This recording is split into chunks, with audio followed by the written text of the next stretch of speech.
नमस्कार विद्यार्थियों। आज हम भारतीय रेल मार्ग का वितरण पढ़ने जा रहे हैं। भारतीय रेल मार्ग का जो वितरण है, वितरण का मतलब ये होता है कि जो रेल मार्गों की द्वारा जो पटरियां बिछाई जाती हैं, रेल मार्ग की जो पटरियां होती हैं उनका जाल किस प्रकार का है। कहीं पे जो रेल मार्ग हैं वो अधिक सघनतम जाल के रूप में पाए जाते हैं, जबकि कहीं पे बहुत ही कम मात्रा में ये पाए जाते हैं। तो उनकी बात हम कर रहे हैं। और मुख्यतः जो प्रमुख जो रेल संचालित की जा रही हैं उनकी भी हम आज के वीडियो में बात करने वाले हैं। तो देखिए, आज हम बात कर लेते हैं भारतीय रेल मार्गों का वितरण।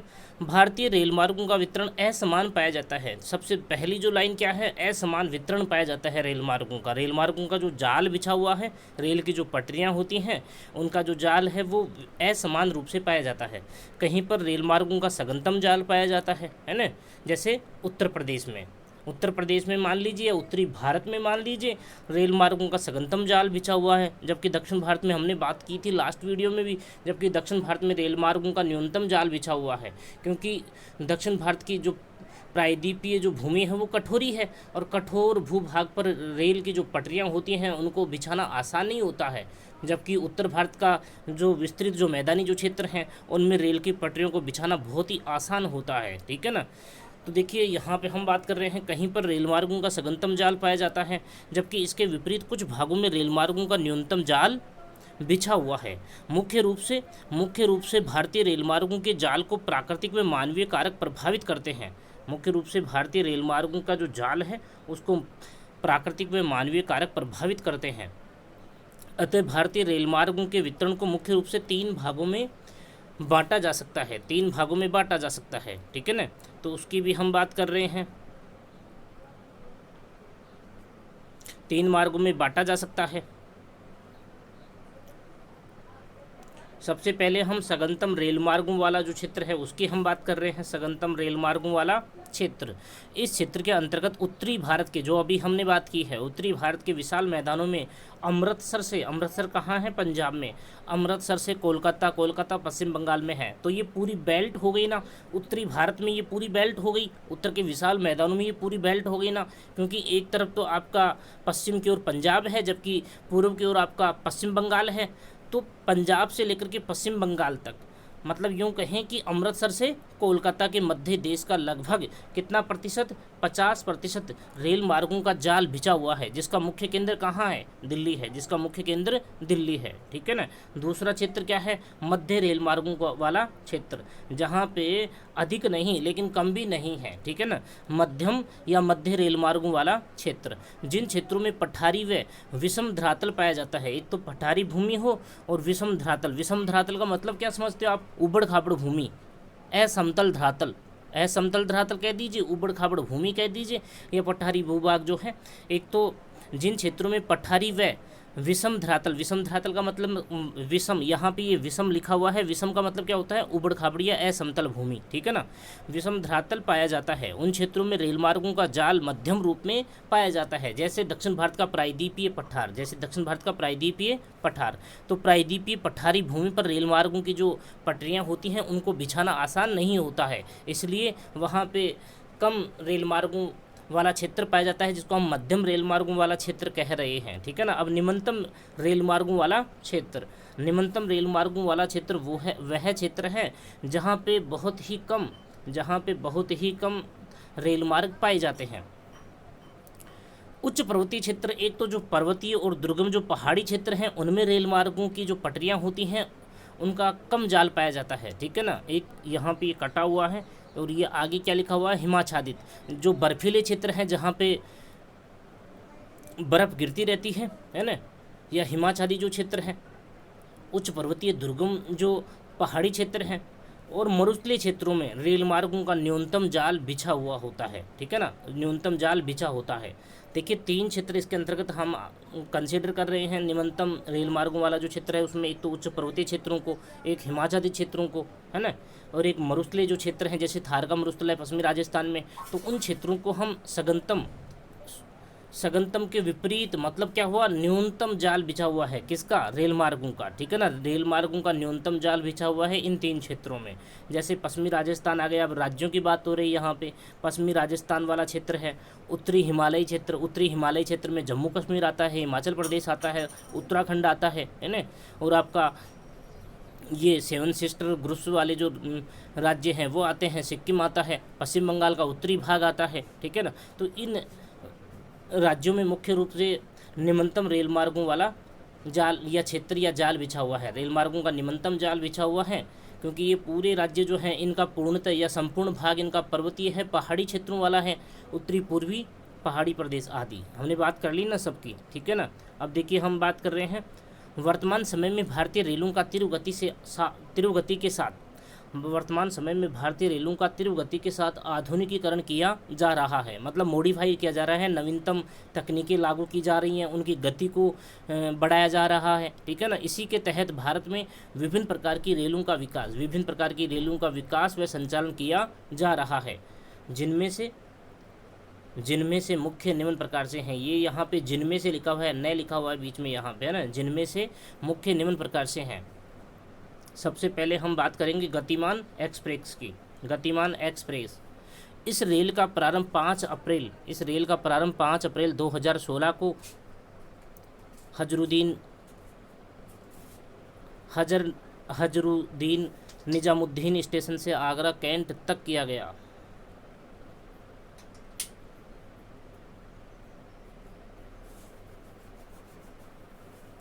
ये देखिए, ये रॉन्ग तरीके से लिखा हुआ है, हजरत निजामुद्दीन है ये, यहाँ पे दै की जगह तय कर देंगे, ठीक है ना, दै की जगह तय कर देंगे। हजरत निजामुद्दीन स्टेशन से आगरा कैंट, ये कैंट लिखा हुआ है, कै के ऊपर एक मात्रा भी है और नए की बिंदी दिख ही रही है आपको, कैंट। हजरत निजामुद्दीन, ये दै की जगह तय कर देना, हजरत निजामुद्दीन स्टेशन से आगरा कैंट तक किया गया है, ठीक है ना। यह है भारत की पहली हाई स्पीड ट्रेन है, अच्छी स्पीड वाली ट्रेन है तथा वाईफाई के साथ आधुनिक तकनीकों से सुसज्जित है, मतलब लैस है। सुसज्जित का मतलब लैस है, वाईफाई की सुविधा भी इसमें उपलब्ध हो जाती है। हाई स्पीड की ट्रेन है, पहली है, प्रथम है, ध्यान करें। गतिमान एक्सप्रेस, गति समझ गए ना, तो गति हाई स्पीड। दूसरी है शान ए पंजाब एक्सप्रेस, शान ए पंजाब एक्सप्रेस। यह रेल अमृतसर से दिल्ली के मध्य चलती है। कहाँ से कहाँ तक? अमृतसर से दिल्ली के मध्य चलती है, जिसका प्रारंभ 8 अप्रैल 2016 को किया गया, जिसमें 21 कोच कैमरों से युक्त हैं। इसको काट देना, ये कुछ भी नहीं लिखा हुआ है। 21 जो है 21 जो कोच हैं, कोच जानते हो ना, डिब्बे, कोच जानते हो ना, डिब्बे, 21 कोच कैमरों से युक्त हैं। ये कहने का मतलब हम ये बात कर रहे हैं कि इस पूरी ट्रेन में जो एक्सप्रेस, जो शान ए पंजाब जो एक्सप्रेस है, इसमें 21 डिब्बों की ये ट्रेन होती है, जिसमें सारे के सारे डिब्बे जो हैं, कोच जो हैं, वो कैमरों से युक्त हैं, सीसीटीवी कैमरे लगे हुए हैं, ठीक है ना। 3 नंबर की बात कर ले, हिमसागर एक्सप्रेस। यह देश की सबसे लंबी दूरी, यह देश की हिमसागर एक्सप्रेस, इसको इस रूप में भी ध्यान कर लेंगे, इस देश की सबसे लंबी दूरी तय करने वाली ट्रेन है। 3729 किलोमीटर, कितनी? 3729 किलोमीटर ये कटा हुआ है, तय करने वाली ट्रेन है, जो कन्याकुमारी से जम्मू तवी तक चलती है। कन्याकुमारी से जम्मू तवी तक चलती है, तो दूरी का तो आपको वैसे ही पता चल गया दोनों स्थानों का। कन्याकुमारी तमिलनाडु में है, जबकि जम्मू तवी आपके जम्मू कश्मीर में है, तो कन्याकुमारी से जम्मू तवी तक चलती है, तो दूरी तो अपने आप में हो ही गई ना। अब देखिए टेलगो ट्रेन, ये भी नवीनतम ट्रेन है। भारत में वर्तमान समय में 2 मार्गों पर टेलगो ट्रेन चलाई जा रही है।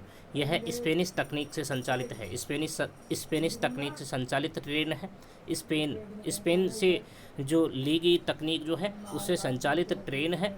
यह सभी ट्रेनों से हल्की, एक तो देखिए इसकी खासियत क्या होती है इस ट्रेन की, एक तो ये हल्की होती है, सभी ट्रेनों से हल्की होती है, और एक 30% तक ऊर्जा की बचत करती है, ये इसकी मुख्य विशेषता है।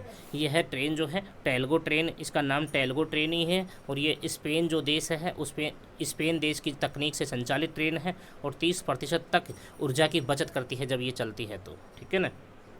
तो ये बड़ा फ़ायदा है इस ट्रेन का। वर्तमान में इसकी गति कितनी है? वर्तमान में इसकी गति 180 किलोमीटर प्रति घंटे से ये 250 किलोमीटर प्रति घंटे की स्पीड से चलती है। ये न्यूनतम स्पीड हो गई इसकी और ये अधिकतम स्पीड हो गई इसकी, ठीक है ना। 180 किलोमीटर प्रति घंटे से 250 किलोमीटर प्रति घंटे की स्पीड से चलती है कि स्पीड, ये यहाँ पे क्या लिखा हुआ है कि स्पीड से चलती है, ठीक है ना, ये लिखा हुआ है। सर्वप्रथम इस ट्रेन का संचालन मदुरा से पलवल के मध्य किया गया। मदुरा से पलवल के मध्य, दोनों स्थान कहाँ पे हैं? महाराष्ट्र में। मदुरा से पलवल के मध्य किया गया, दोनों स्थान महाराष्ट्र में हैं। उसके बाद में दिल्ली मुंबई मार्ग की बात कर रहे हैं। ऊपर हमने क्या बात कर ली? जो टेलगो ट्रेन है वो कितने मार्गों पर संचालित की जा रही है? दो मार्गों पर संचालित की जा रही है टेलगो ट्रेन। तो कौन कौन से वो मार्ग हैं उनकी हम बात कर रहे हैं, ठीक है ना। एक तो ये रहा दिल्ली मुंबई मार्ग पर और एक मथुरा पलवल मार्ग पर।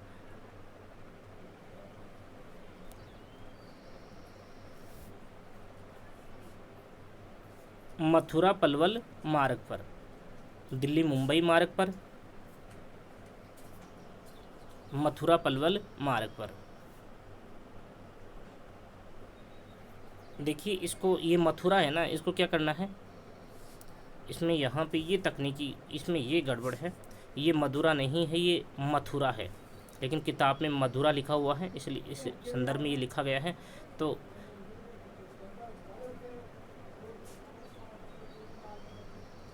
इसको इसी रूप में रहने दें, मदुरा से पलवल महाराष्ट्र के मध्य, ठीक है ना। अब यहाँ पे देखिए, इसको मदुरा कर लेना, आप ब्रैकेट में लिख देना मदुरा। मथुरा को ही मदुरा भी कहा जा रहा है, ठीक है ना। हालांकि मथुरा हम जानते हैं, मथुरा उत्तर प्रदेश में है, तो इसको मदुरा ब्रैकेट में लिख देना मदुरा। मथुरा से पलवल, ये यहाँ पे नए कटा हुआ है ना, नए को काट देना। किताब में तो लिखा हुआ है लेकिन इसको काट देना, पलवल ही कर लेना। मथुरा से पलवल मार्ग, इस मार्ग पर 180 किलोमीटर प्रति घंटे की स्पीड से ट्रेन चलती है। अब देखिए बुलेट ट्रेन, 5 नंबर पर हम पढ़ रहे हैं बुलेट ट्रेन। बुलेट जानते हो ना, गोली। बुलेट क्या होती है? गोली। तो गोली की स्पीड से चलने वाली ट्रेन, गोली की स्पीड से चलने वाली ट्रेन, मतलब इसकी स्पीड का तो नाम से ही स्पष्ट हो रहा है। भारत में मुंबई अहमदाबाद रेल मार्ग के बाद दिल्ली से 3 और शहरों तक बुलेट ट्रेन चलाने का निर्णय किया गया।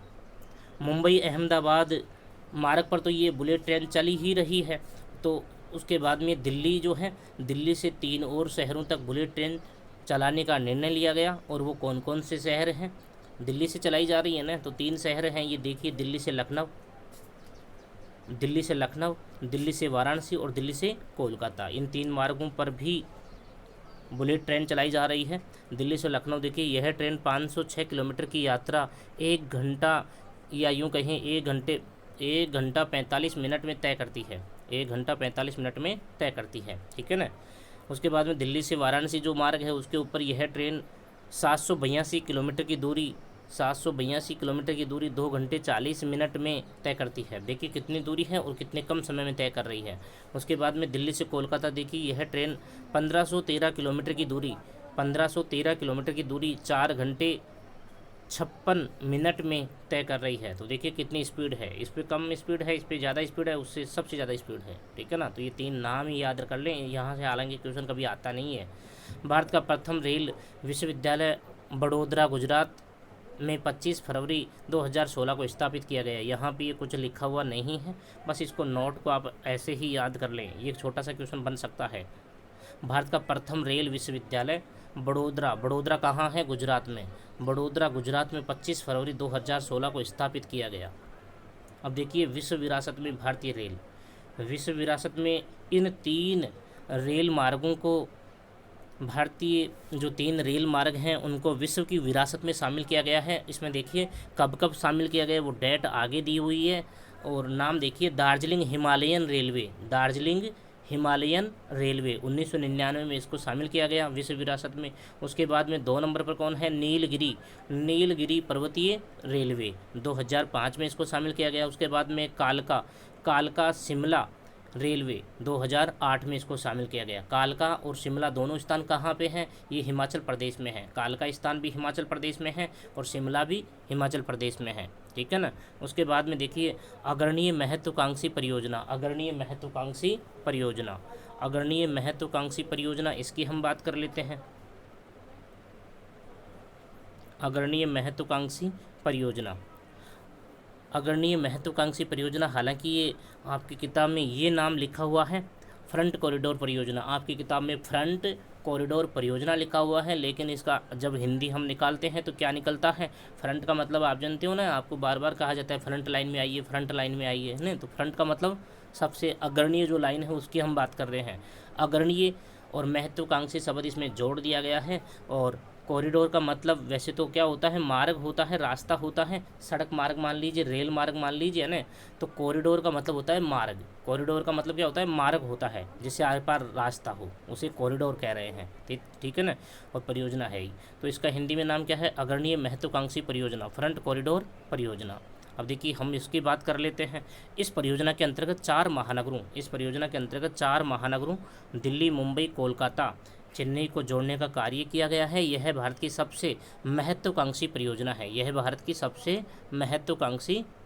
है, ठीक है ना। यह भारत की सबसे महत्वाकांक्षी परियोजना है। तो मतलब आप इसको इस रूप में ध्यान करिए, फ्रंट कॉरिडोर परियोजना, बस नाम आते ही फ्रंट कॉरिडोर परियोजना का नाम आते आपके दिमाग में आ जाना चाहिए कि फ्रंट कॉरिडोर परियोजना बस वो की वो परियोजना है। जिस प्रकार से हम स्वर्णिम चतुर्भुज परियोजना की हम बात करते हैं, तो स्वर्णिम चतुर्भुज परियोजना के सहारे ही फ्रंट कॉरिडोर परियोजना को भी चलाया जा रहा है, ठीक है ना। इस रूप में आप ध्यान कर लेंगे, सबसे महत्वाकांक्षी परियोजना है। उसके बाद में देखिए जहाँ भी ये क्रॉस के निशान लगे हुए हैं, ये हमने अभी जो बच्चे गए हैं उनको हमने ये चीज़ें लिखवाई नहीं है, बस मोस्ट चीज़ें लिखवाई है, क्योंकि जितना मानसिक लेवल होगा उसी हिसाब से मैटर भी प्रोवाइड करवाया जाएगा, ठीक है ना। वही चीज़ हमने रखी है, ठीक है। अब देखिए हम बात कर लेते हैं कोंकण रेलवे परियोजना की बात कर लेते हैं। अब कभी कभी क्या होता है कि बोर्ड एग्जाम में यहाँ से क्वेश्चन बन जाता है, कोंकण रेलवे परियोजना को समझाइए, या तो ऐसे क्वेश्चन बनेगा, या कोंकण रेलवे परियोजना की कोई 4 विशेषताएं बताइए। तो यहाँ पे हम एक एक करके सारी विशेषताओं की बात कर लेते हैं। ये सब जो 1 नंबर सबसे ऊपर लिखा हुआ है, ये आपकी किताब में दिया हुआ नहीं है। कोंकण रेलवे का वास्तव में प्रारंभ कब किया गया, 1990 को किया गया, ठीक है ना, 1990 को किया गया। और वास्तविक जो इसका प्रारंभ है ना, इस रेलवे का निर्माण कार्य दूसरी जो विशेषता है उसकी हम बात कर रहे हैं। इस रेलवे का निर्माण कार्य 26 जनवरी 1998 को पूर्ण हुआ। कोंकण रेलवे का विस्तार मुंबई के निकट। अब देखिए तीसरी विशेषता क्या है, कोंकण रेलवे का विस्तार मुंबई के निकट कौन सा स्थान है, रोहा से कर्नाटक के मंगलोर तक है। मतलब हम ये बात कर रहे हैं कि जो प्रायद्वीपीय जो पठारी, या यूँ कहें प्रायद्वीपीय जो भारत है, प्रायद्वीपीय भारत का जो पश्चिमी घाट है, तो पश्चिमी घाट या यूँ कहें पश्चिमी जो तट है, उस पश्चिमी तट के सहारे कोंकण रेलवे का निर्माण किया गया है, जो मुंबई के रोहा से कर्नाटक के मंगलोर तक इसका विस्तार है। चौथी विशेषता के अंतर्गत देखिए कोंकण रेलवे 146 नदियों, अब देखिए इसकी विशेषताएं हैं। कोंकण रेलवे जो है 146 नदियों, 2000 पुल कितने हैं, 2000, ठीक है ना, 2000 पुलों और 81 सुरंग जानते हो ना, आर पार जो रास्ता होता है पहाड़ी क्षेत्रों से अंदर जाकर सुरंग बना ली जाती है ना। कभी कभी आपने सुना होगा कि कैदी जो होते हैं तिहाड़ जेल से कैदी सुरंग बना करके पार हो गया है ना। तो सुरंग समझ गए होंगे। सुरंग क्या होता है, एक रास्ता होता है, भूमिगत रास्ता होता है सुरंग, है ना। तो 81, ठीक है ना, 81 सुरंगों से गुजरता है। कोंकण रेलवे के अंतर्गत 146 तो नदियाँ आती हैं, 2000 पुल होते हैं, इसके अंतर्गत कितने पुल हैं? 2000 तो पुल बनाए गए हैं। और यह रेलवे कितने नदियों को पार करती है? 146 नदी नालों को पार करती है। और 81 सुरंगों से होते हुए गुजरती है। ठीक है ना, ये हम बात कर रहे हैं। उसके बाद में कोंकण रेलवे एक सुरंग, कोंकण रेलवे में कोंकण रेलवे का जो मार्ग है उस मार्ग में एक सुरंग ऐसी है जिसकी लंबाई कितनी है? 6.5 किलोमीटर, 6.5 किलोमीटर जिसकी लंबाई है उससे भी गुजरती है। कोंकण रेलवे एक सुरंग 6.5 किलोमीटर लंबी है, उससे भी गुजरता है। ठीक है ना, जो एशिया की सबसे लंबी सुरंग है, जो एशिया की सबसे लंबी सुरंग है। 5 तक हमने बात कर ली। अब देखिए 6 नंबर की हम बात कर रहे हैं। कोंकण रेलवे की कुल लंबाई कितनी है? ये कंपटीशन एग्जाम में पूछा हुआ क्वेश्चन है, कई बार इस प्रकार का क्वेश्चन आया हुआ है। कोंकण रेलवे की कुल लंबाई कितनी है? 760 किलोमीटर, 760 किलोमीटर। कोंकण रेलवे की कुल लंबाई 760 किलोमीटर है, तो इसको भी आप ध्यान कर लेंगे। 8 नंबर विशेषता की हम बात करें, 7 नंबर विशेषता की हम बात करेंगे। पहले कोंकण रेलवे का मुख्यालय कहाँ है? नवी मुंबई, नवी मुंबई। कोंकण रेलवे का मुख्यालय नवी मुंबई है। कोंकण रेलवे के द्वारा महाराष्ट्र, अब देखिए 8 नंबर विशेषता जो है, कोंकण रेलवे के द्वारा महाराष्ट्र, गोवा, कर्नाटक आदि राज्यों को सेवाएं प्राप्त होती हैं। क्योंकि महाराष्ट्र के रोहा से तो ये प्रारंभ हो रही है और कर्नाटक के मंगलोर तक ये जा रही है। मंगलोर क्या है? मंगलोर एक तटवर्ती नगर भी है और बंदरगाह भी है। ठीक है ना, तो मंगलोर तक जा रही है। और बीच में क्या आता है? महाराष्ट्र और कर्नाटक के बीच में छोटा सा क्या है? तट के ऊपर गोवा राज्य है। ठीक है ना, तो इन तीनों ही राज्यों को इनके इस कोंकण रेलवे के द्वारा सेवाएं प्राप्त होती हैं। अब देखिए हम बात कर लेते हैं मेट्रो रेल परियोजना की। मेट्रो रेल परियोजना की हम बात कर लेते हैं। भारत में मेट्रो रेल का प्रारंभ सन 1972 में कोलकाता मेट्रो स्टेशन से किया गया। कब किया गया? 1972 में। और कहाँ से? कोलकाता मेट्रो स्टेशन से किया गया।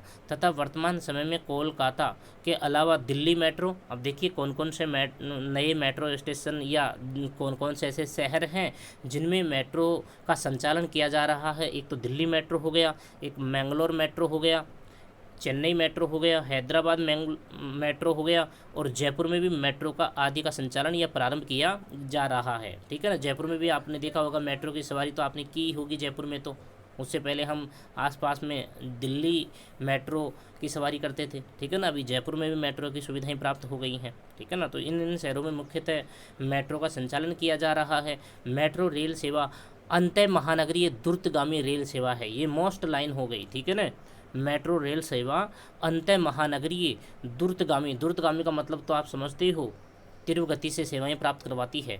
मतलब 5 मिनट, 10 मिनट, 15 मिनट, 20 मिनट, आधे घंटे से ज़्यादा की मेट्रो की दूरी नहीं होती। मतलब अंतः महानगरीय का मतलब क्या हुआ? अंतः महानगरीय का मतलब ये हुआ कि जैसे जयपुर शहर है तो जयपुर शहर लगभग 50 से 60 किलोमीटर की परिधि में फैला हुआ है, 50 से 60 किलोमीटर की परिधि में फैला हुआ है। तो मतलब क्या हुआ? जयपुर शहर के एक छोर से दूसरे छोर तक मेट्रो की सेवाएं प्राप्त होती हैं, सुविधाएं हैं। ठीक है ना, तो मतलब क्या हुआ? अंतः महानगरीय, सिर्फ और सिर्फ मेट्रो की जो सेवाएं होती हैं वो महानगर के भीतर ही होती हैं। महानगर के सभी जो भाग होते हैं, सभी जो हिस्से होते हैं, उनको ही मेट्रो के द्वारा जोड़ा जाता है। तो अंतः महानगरीय द्रुतगामी रेल सेवा है। ठीक है ना, अंतर महानगरी समझ गए होंगे आप। ऐसा तो नहीं है कि जयपुर मेट्रो आपके गांव तक आ जाएगी, सापुरा या मनोहरपुर में भी जयपुर मेट्रो थोड़ी आ सकती है, नहीं आ सकती ना। तो इसका मतलब क्या हुआ? मेट्रो की जो सेवा है वो सिर्फ और सिर्फ अंतर महानगरीय होती है। ठीक है ना, इसको आप इस रूप में ध्यान कर लेंगे। और सबसे लास्ट में जो टॉपिक बचा हुआ है वो है मोनो रेल सेवा। मोनो का मतलब क्या हुआ? मेट्रो से छोटी होती है मोनो रेल सेवा। ये 4 डिब्बे, 5 डिब्बे, 6 डिब्बे की होती है, ज़्यादा डिब्बे नहीं होते। मोनो रेल सेवा, मोनो का मतलब होता है छोटा, है ना। मोनो का मतलब क्या होता है? छोटा, है ना। तो छोटी रेल सेवा, ज़्यादा डिब्बे नहीं होते इस रेल सेवा में। मोनो रेल सेवा अंतः नगरीय होती है। अब ये भी क्या होती है? अंतः नगरीय होती है। ये देखिए, ये महानगरीय थी, मेट्रो रेल सेवा अंतः महानगरीय थी, जबकि ये अंतः नगरीय है। मतलब जो महानगरों से छोटे जो नगर हैं, छोटे जो नगर हैं, उन नगरों के भीतर ही मोनो रेल सेवा के द्वारा सेवाएं प्राप्त होती हैं। तो छोटी रेल सेवा है, अंतः नगरीय छोटी रेल सेवा है। मोनो का मतलब छोटा होता है। ठीक है ना, इस रेल सेवा का प्रारंभ, प्रथम रेल सेवा की हम बात कर रहे हैं, मुंबई में 1 फरवरी 2014 को किया गया। कहाँ से किया गया इसका प्रारंभ? मुंबई से किया गया, 1 फरवरी 2014 को किया गया। अब देखिए साथ में मैं एक चीज़ और आपको बता दूं, कभी भी आप देखना पश्चिम बंगाल में अंग्रेज़ों के समय से चलाई जाने वाली जो मोनो रेल सेवा है, ये मॉडिफाई नाम है, लेकिन ऐसी ही 2 डिब्बे 4 डिब्बे है ना, ऐसी जैसे आपने डबल फ्लोर वाली बस देखी होगी आपने, जिसमें ऊपर सोने की सुविधा भी होती है। तो ऐसी जो बसें होती हैं वैसे की वैसे ही आप पश्चिम बंगाल में, जो पश्चिम बंगाल की जो राजधानी कोलकाता है, कोलकाता में इस प्रकार की छोटी छोटी रेलें आप वहाँ पे संचालित होती हुई देख सकते हैं। जैसे आपका शाहपुरा है, अब शाहपुरा में आप कभी बाइक से गए होंगे, तो बाइक से आपने जिस मार्ग से आप बाइक से जा रहे हैं उस मार्ग में ही मतलब हम ये कह रहे हैं सड़क में ही रेल की पटरियां बिछा दी जाती हैं।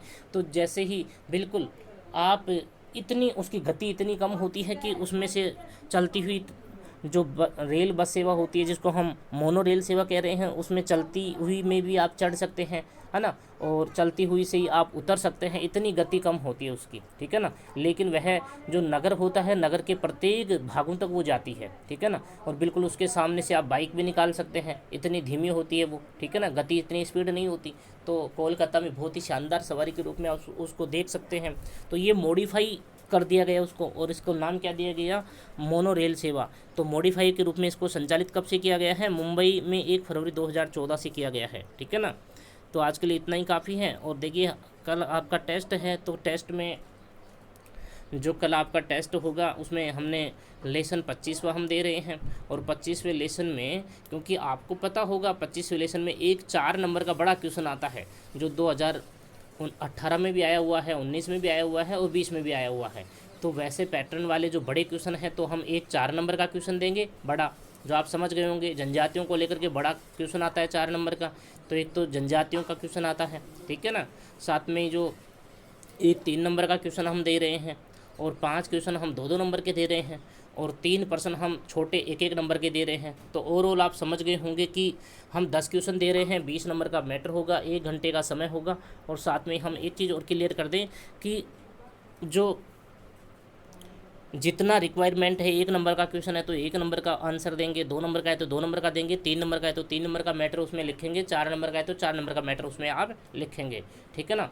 दूसरी बात कि बड़ा क्वेश्चन बोर्ड एग्जाम में आता है, तो उसी पैटर्न से बोर्ड एग्जाम के पैटर्न को ध्यान में रखते हुए हमने पेपर बनाया है, और बिल्कुल शॉर्ट एंड स्वीट आंसर आप देंगे, और अनावश्यक चीज़ों से आप बचें। जितना आपको नोट्स में लिखवाया गया है उतना तो आपको देना ही है, ठीक है ना, उतना तो आपको देना ही है। नोट्स में जितना आपको रिक्वायरमेंट रखी गई है उतना आपको आंसर देना है, और बिल्कुल साफ साफ सुथरा आपको काम करना है, ठीक है ना, ये काम करना है, ठीक है। आगे की बात कल करेंगे। आज का वीडियो थोड़ा डिले कर के, घर पे थोड़ा काम सा था इसलिए लगा नहीं पाया, ठीक है। आज का वीडियो यहीं पे हम ब्लॉक करते हैं।